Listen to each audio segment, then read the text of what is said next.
Hello everyone, I'm Grace. Welcome to my channel, The Blooming Lotus in Paramita. Today, we're going to explore something new in Buddhism Dharma, praising the Tathagatas. As we all know that Tathagata is one of the names of Buddha, and the Bodhisattva Samantabhadra also took the praising the Tathagatas as his second great vow. The sutra said, with oceans of sound, I everywhere let fall words and phrases, wonderful and endless, which now and through all the realms of the future praise the wide, deep sea of Buddha's merits and virtues.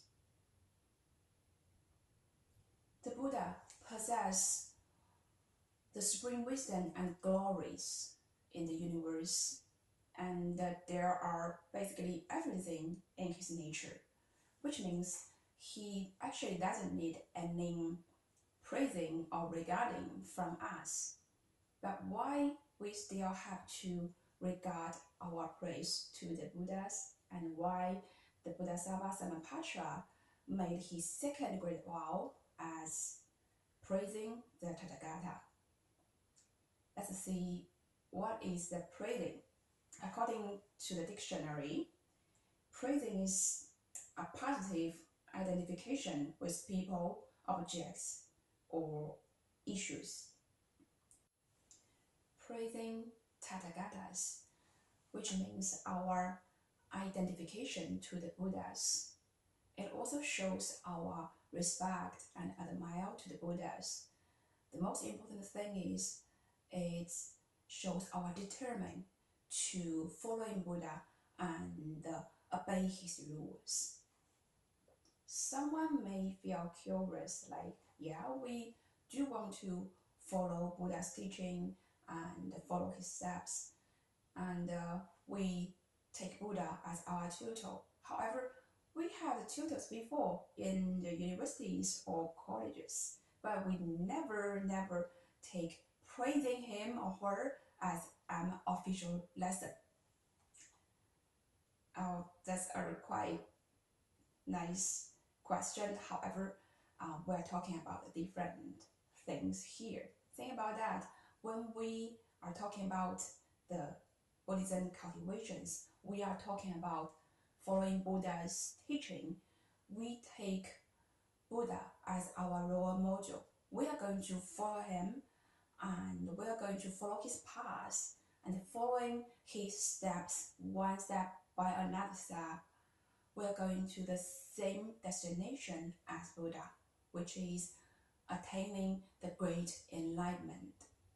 So in this case, if we don't show our fully respect and admire someone to identify his values and his characters, we can never really follow his path.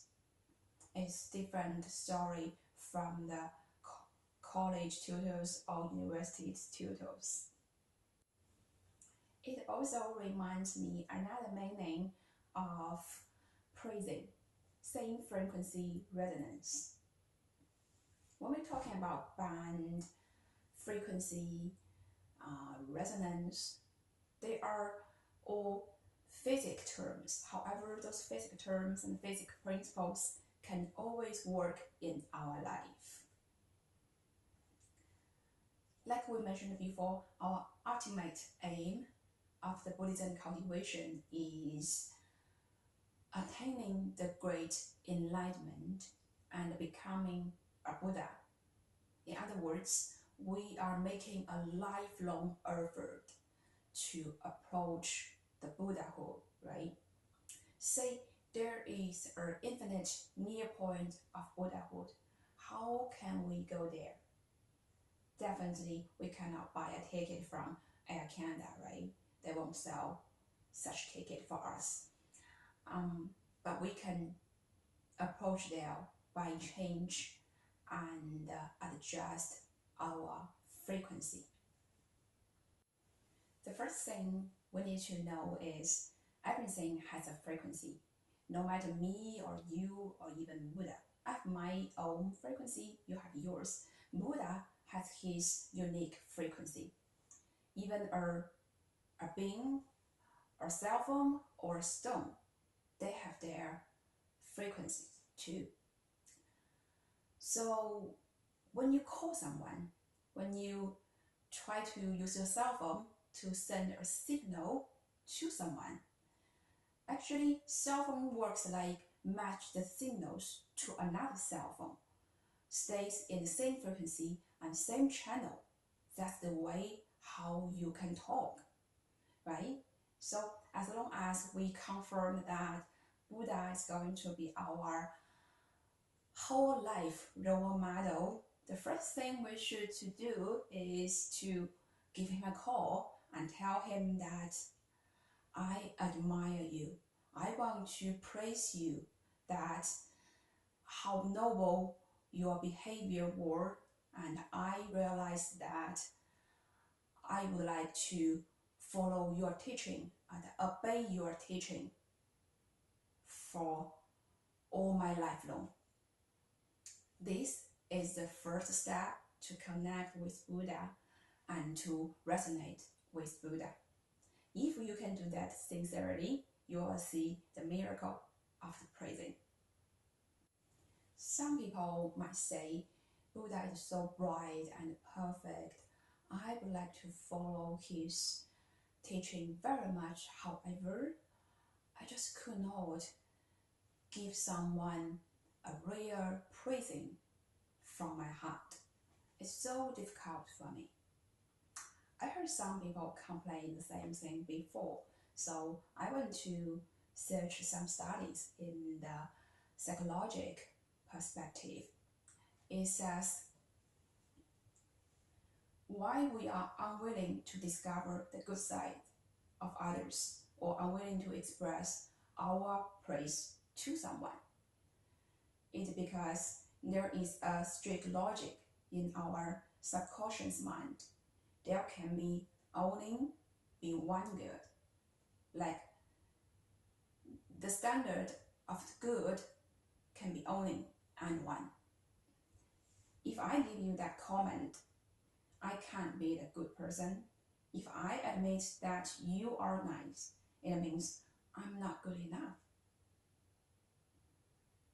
If there is only one has good nature between us, I will not hesitate to keep it for myself. So I don't want to praise others. Praising others means denying and hurting ourselves. At the same time, we cannot subconsciously confirm that we are good enough. So we have to find a better feeling through comparing with others. Therefore, I have to find out the bad sides of others to blame them, thus giving myself such qualification. I'm qualified to judge you. When I'm judging others, I get a better sense of superiority and know that I am good. I'm not sure how you think about the dissertation in that psychological journal, but when I saw that in the library, I just saw one word: self-ego. Because of our ignorance, we pay much more attention to ourselves than to others. Everyone has a small world. In this world, maintaining the illusion that I am so good, I am brilliant, I'm better than the others is much more important than seeing the truth. It's actually just a little trick that our brains play with us. Unfortunately, most people never realize that and never see it clearly. That's also the reason we trap ourselves in the cocoons. Let our true heart struggle and never master. Therefore, praising Tathagata could be a panacea to fight our self-ego. Buddha is so bright and perfect. When we praise him genuinely, our heart knows that we are longing for someone pure and bright, just like Buddha. In other words, we start to admit that we are not the only one good. There are someone or some beings are flawless. Their life forms is advanced than us, which breaks the curse of our brain that there is only one good, either me or others. After this step, we have the capability to break the other restrictions that our brain set for us, to let our true heart master, to charge our mind, our speech, and behaviors, which is super essential to our Buddhism cultivation. Well, how this miracle process probably beyond our imagination and language as well. Just like we could not exactly explain that how a seed observes sunshine and rains and become a towering tree. How about we just face the sun and sincerely praise the Tathagatas? One day we will witness the miracle.